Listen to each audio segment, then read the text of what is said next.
Anda kembali di Bincang Virtual, langsung saja saya ke Pak Frits. Pak Frits, ini kampanye melalui media daring, sepertinya belum ada pakem-pakemnya. Bagaimana pengawasannya, Pak? Baik, terima kasih, Mbak. Sebenarnya kalau kita lihat pengawasan di media daring, sebenarnya sudah kita lakukan sejak di Pilkada tahun 2018, pemilu 2019, dan juga akan tetap kita lanjutkan pada saat Pilkada tahun 2020. Jadi kalau kita melihat termasuk dengan Pilkada daring, berarti kan termasuk di media sosial. Iya. Jadi kalau kita lihat Pilkada daring berarti bisa saja lewat Pilkada lewat Zoom, bisa lewat WhatsApp, bisa lewat internet, bisa melewat push iklan, atau bisa lewat di media sosial yang melalui fanpage ataupun melalui page-page di masing-masing platform. Jadi memang terkait dengan pengawasan di media sosial, kita harus bisa melihat bahwa apa yang dilanggar. Kalau kita mengacu kepada Undang-Undang Nomor 6 tahun Undang-Undang 10 tahun 2016, yang dilanggarkan kampanye itu adalah misalnya pasal 69. Itu yang dilanggar, misalnya mengadu domba, mengubah undang-undang dasar, itu kira-kira dasar kenapa sebuah pelanggaran. Atau merupakan dia sebuah pelanggaran netralitas, ASN, atau dia merupakan sebuah pelanggaran hoax dan ujaran kebencian sehingga bisa dikenakan pasal 14 dan 15 dari KUHP, atau dia merupakan pelanggaran Undang-Undang ITE. Bawaslu di dalam melakukan fungsi pengawasan, kami akan sudah melakukan beberapa kali diskusi dan minggu depan akan finalisasi Memorandum of Action antara KPU, Bawaslu, Kominfo dengan tim cyber. Jadi misalnya nanti kalau ada sebuah laporan, kemudian kita akan pilih apakah ini merupakan sebuah pelanggaran netralitas, apakah ini sebuah pelanggaran untuk di take down, ataukah ini sebuah pelanggaran pidana, dan kita distribusikan untuk kepada masing-masing lembaga. Jadi kalau kami di Bawaslu, di masing Bawaslu Kabupaten Kota, sudah ada Satgas untuk pengawasan di media sosial, dan juga untuk di Bawaslu Provinsi, dan juga untuk di Bawaslu RI. Dan juga jangan lupa bahwa Kominfo juga punya program namanya AIS. Jadi dia mengais berbagai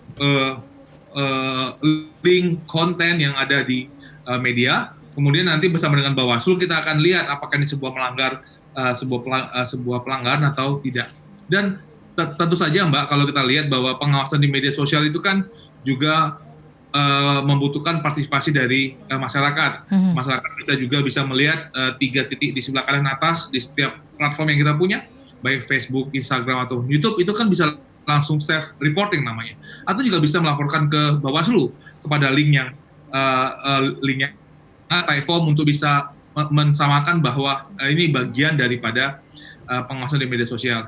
Tapi sebelum kita untuk misalnya bagian untuk pengawasan, kita juga harus jangan lupa bahwa proses demokrasi ini kan juga proses di mana orang bisa saling mengeluarkan pendapat, tapi mengeluarkan pendapat untuk dengan bijak dan tidak menyebarkan bohong, dan juga dalam tata cara yang benar gitu loh. Jadi maksudnya bukan berarti misalnya ada seorang yang berkata dia mendukung salah satu pihak, apakah itu bagian dari hoax atau ujaran kebencian? Itu kan juga hal yang harus kita jaga. Kita harus bisa menjaga antara kebebasan berbicara, kebebasan berekspresi, atau kan merupakan dia sebuah ujaran kebencian.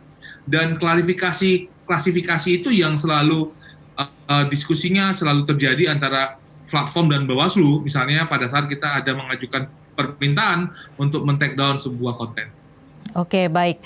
Ini tentunya pelaksanaan dari pilkada maupun juga pemilu dimanapun juga adalah tentunya untuk kepentingan dari rakyat Indonesia sendiri tentunya ya. Nah ini tetapi ya dari kondisi saat ini tentunya banyak sekali hal-hal yang mesti kita adaptasi, tentunya ada juga yang harus kita antisipasi. Ini untuk closing statement-nya saya langsung minta ke Pak Dewa. Pak Dewa, bagaimana? Ini kita sudah di penghujung program, bagaimana dengan pelaksanaan pilkada ini, Pak? Baik, terima kasih. Jadi Bapak-Ibu sekalian yang saya hormati dan para pemirsa dimanapun berada. Jadi pilkada serentak lanjutan 2020 ya adalah satu proses demokrasi yang sangat penting ya dan strategis bagi kita semua ya sebagai bagian dari warga negara Indonesia yang dalam konstitusi diatur sebagai negara hukum yang demokratis. Nah, oleh karena itu tentu sukses pilkada ya tidak semata-mata akan ditentukan oleh penyelenggara ya, terutama KPU, tapi oleh kerjasama, komitmen dan dukungan semua pihak. Pada kesempatan ini saya ingin mengajak ya kita semua untuk bersama-sama berpartisipasi menyukseskan Pilkada serentak lanjutan 2020. Mari kita sama-sama ya menerapkan protokol kesehatan sehingga prinsip ya pilkada demokratis, pilkada sehat dan aman ya bagi semua pihak yang terlibat di dalamnya dapat kita wujudkan dengan sebaik-baiknya. Oleh karena itu, sekali lagi ini mari menjadi perhatian, komitmen dan kita laksanakan bersama-sama. Sekian, terima kasih. Baik, terima kasih Pak Dewa dan Pak Frits. Bagaimana supaya pelaksanaan dari pilkada di tengah pandemi ini tidak dimanfaatkan oleh orang-orang atau oknum-oknum tertentu? Ini apa sarannya bagi masyarakat? Baik, terima kasih. Sebuah keadilan pemilu dalam pilkada tahun 2020 itu sangat membutuhkan partisipasi masyarakat. Masyarakat bisa menjadi bagian dari mewujudkan keadilan pemilu, bisa menjadi pelapor, bisa menjadi saksi, bisa menyampaikan informasi awal kepada Bawaslu seluruh tingkatan, terutama bagi daerah yang ada pilkada, silakan menghubungi Panwascam ataupun Bawaslu kabupaten kotanya. Apabila misalnya Bapak Ibu tidak bersedia misalnya untuk namanya ditulis sebagai pelapor, tetap bisa datang kepada Bawaslu, nanti kemudian informasi tersebut bisa dijadikan dasar untuk informasi awal bagi Bawaslu untuk melakukan proses penelusuran lebih lanjut. Kami sebagai pengawas pemilu bersama dengan KPU berusaha untuk mewujudkan pilkada tahun 2020. Tapi tentu saja ini merupakan kerja kita bersama untuk bisa mewujudkan agenda nasional sehingga pemimpin-pemimpin yang amanah dan patuh sama dengan hukum dapat menjadi pemimpin di daerah di mana kita berada. Demikian, Mbak. Baik, terima kasih Pak Frits. Dan terakhir nih Bang Rey, ini kan kita sudah mendengar bahwa ternyata banyak sekali informasi-informasi yang mungkin baru kita ketahui ya. Jadi bagaimana agar pilkada terutama di tengah pandemi ini, di mana pilkada ataupun juga pemilu-pemilu di manapun juga ini baru pertama kalinya kita alami dengan adanya situasi seperti ini, agar bisa bermanfaat tentunya untuk seluruh rakyat dan juga ya seperti yang saya katakan tadi tidak dimanfaatkan oleh pihak tertentu, dan bagaimana juga mungkin sosialisasi yang perlu dilakukan oleh pihak penyelenggara. Jadi apa gitu kesimpulannya baik dari untuk pihak penyelenggara, partisipan maupun masyarakat?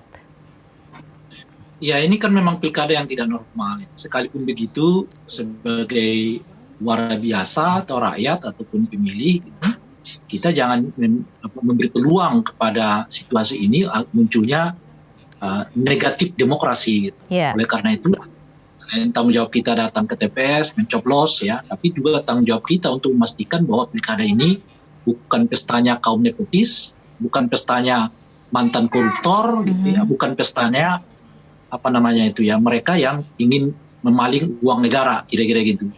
Nah, kewajiban kita lah sebagai warga negara, khususnya sebagai pemilih, untuk memastikan ya 3 hal ini tidak tercapai di dalam pelaksanaan pilkada. Kita harus memastikan bahwa pilkada ini bukan untuk kaum nepotis, pilkada ini bukan untuk para koruptor, pilkada ini juga bukan untuk kelompok-kelompok yang ingin menegakkan politik identitas. Gitu. Karena kita warga negara ada satu di dalam Indonesia, tidak ada yang lebih istimewa di Republik ini ya, sama semua gitu. Nah itulah tanggung jawab kita sebagai pemilih. Saya kira meski dengan kondisi yang sangat terbatas ya, apalagi ada ancaman COVID-19 ini, banyak hal yang masih tetap bisa dilakukan oleh para pemilih untuk memastikan pilkada yang sukses, baik secara teknis maupun juga secara substantif, yaitu pilkada yang tidak memberi ruang kepada kaum nepotis untuk muncul, mantan koruptor untuk muncul, dan juga politik identitas untuk muncul. Itu kira-kira.